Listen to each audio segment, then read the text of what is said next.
What up, though?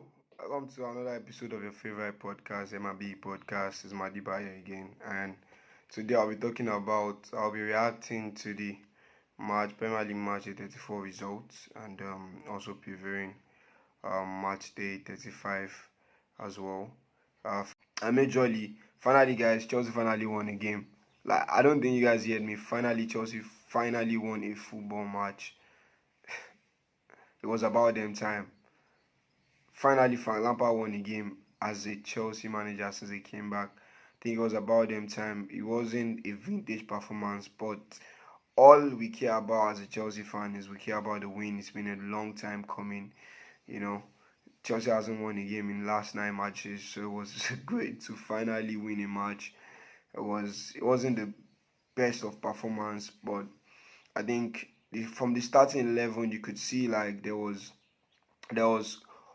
cause for optimism in that Chelsea could do something.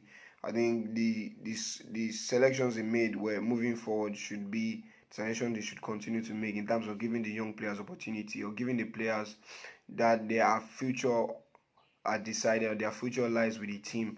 You know, giving them game time to improve, to perform, and to create good habits leading into next season. So like Noni Madueke has continued this form after having the opportunity against Arsenal and scoring. Then he picked up from right where he left off in the game against Arsenal, played very well. I think it was Chelsea's most dangerous force or most creative force in the first half. The final beat was not always there. The final pass, the final crosses was not always there, but he always tried as much as possible to get into the box, create space, run behind the defenders, get the ball on the half-turn, dribble passes, marker. It was a good performance again from him. From Mikhailo Mudryk, he's still trying to adapt to the league. It wasn't his best performance, but I think the more he gets to play in the league, the better it's going to be. He's going to get. It was a fantastic performance. It wasn't like a fantastic performance, but it was a fantastic result all around. The game was played at a slow pace.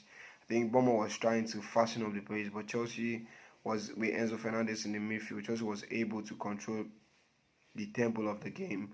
Conor Gallagher got another goal. It was exceptional in the game. Benoit Badiashile has been a revelation. I've always been clamoring for him into the team because I don't seem to have a single reason why he should not be in the starting 11, and he showed why every Chelsea fan has been clamoring for his inclusion into the starting 11.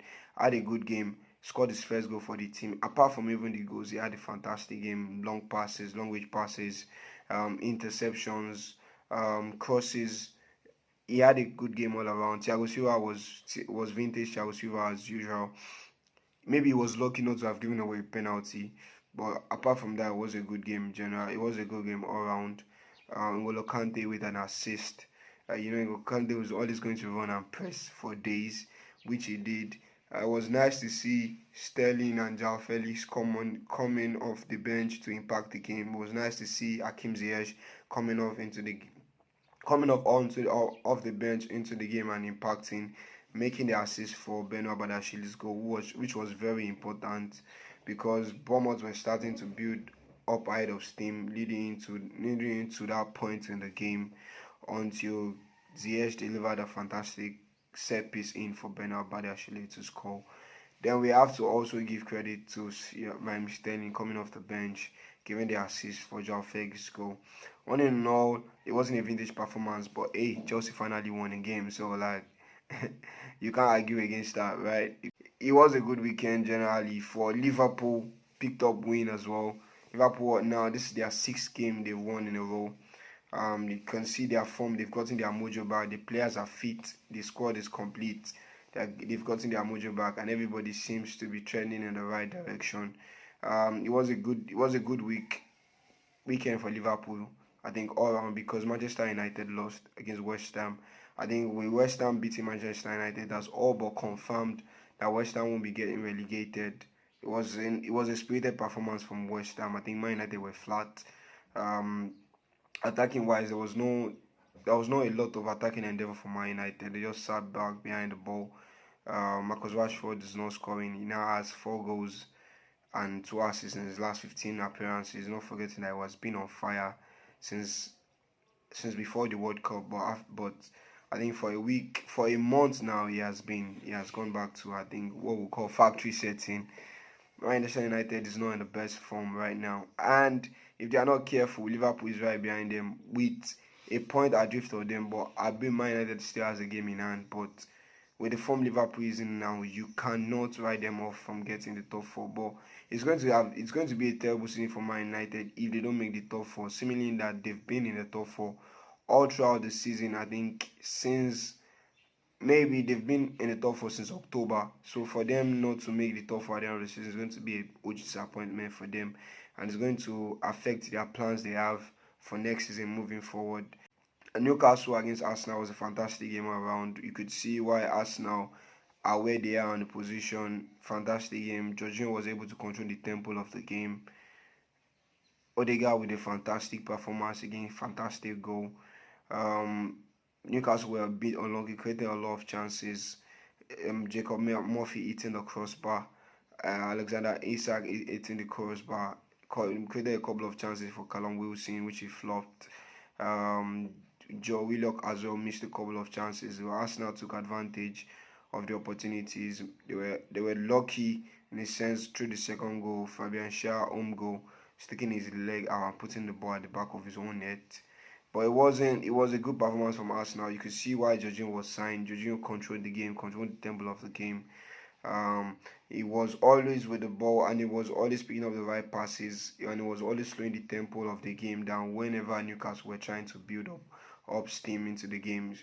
It wasn't like the best of the best performance, but you could see why Arsenal were on top. Why Arsenal has been on top of the league for a long time. I think until last week, so you could see that Arsenal has been fantastic. Had a good game, still keeping on putting the pressure on Manchester City on the table. Arsenal is not wanting to just go down easily. They are still putting pressure on Manchester City. Manchester City won over the weekend as well, defeating Leeds United. Manchester City missed a lot of chances. I think Erling Haaland missed 6 clear-cut chances. I think this is the most chances he has missed in a game without scoring this season. It was those kind of games for them. Missed the penalty as well. Pep Guardiola was not happy with Haaland not taking the penalty and giving the ball to Ilkay Gundogan. It wasn't the best. It wasn't a sparkling performance from Manchester City, but they got the job done. And Sam Allardyce, you could already see the fingerprint of Sam Allardyce on the Leeds United team. They were compact.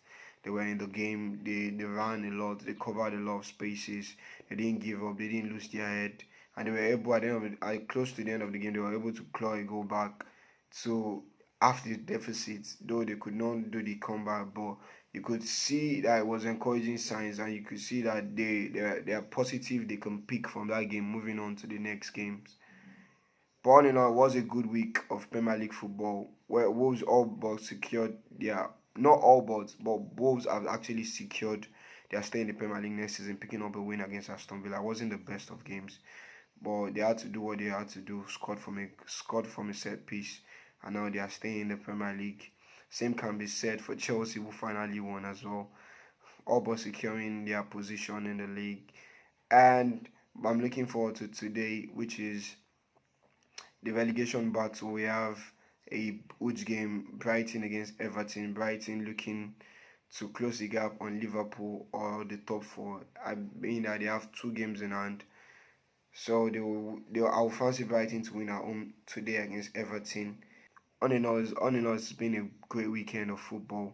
Some amazing results. Some teams secured their safety in the league. More Arsenal putting the pressure on Manchester City, trying to damage Manchester City. They are not giving up on the league lightly. And the race for the top 4 and European places continue to eat up. Liverpool, with all the shenanigans they've been all through the season, they are back in the top 4 race, and you never can write them off. Though I think they've left it too late. I think with 3 games left, I don't think they can find their way into the top 4. But this is football, and anything can happen. So you all, thank you for watching the video. Please comment, like, share, and subscribe, and put down in the comment below. Tell me who will make your top four? Which team do you think Liverpool will be able to make the top four? And if Liverpool makes the top four, which team do you think will move out of the top four between Newcastle and Manchester United? Who will make the Europa League places? And who would get relegated in the Premier League? I will be checking your comments in the comment section and hoping we are going to interact from that until I come your way next time. I remain myself, Madiba. Stay safe.